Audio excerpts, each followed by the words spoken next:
So let's start talking about the left upper lobe segments. Actually, the left upper lobe has four segments: apicoposterior, anterior, superior lingular, and inferior lingular. However, we will talk about the lingular segments later on, and now we will discuss the apicoposterior and the anterior segments. So, at the left lung, the apical and the posterior segments will join to form only one segment called apico-posterior segment.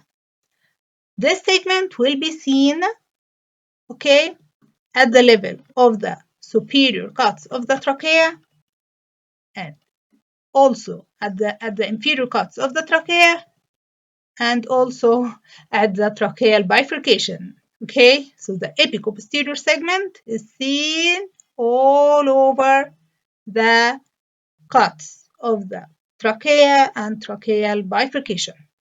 However, the anterior segment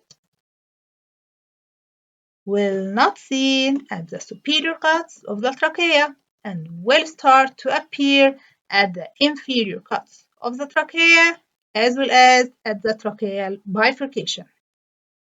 So now let's start talking about the bronchosegmental anatomy to the left upper lobe. The left mainstem bronchus, first branch is the left upper lobe bronchus. The left upper lobe bronchus will give superiorly apico-posterior segmental bronchus to the apico-posterior segment and anterior segmental bronchus to the anterior segment.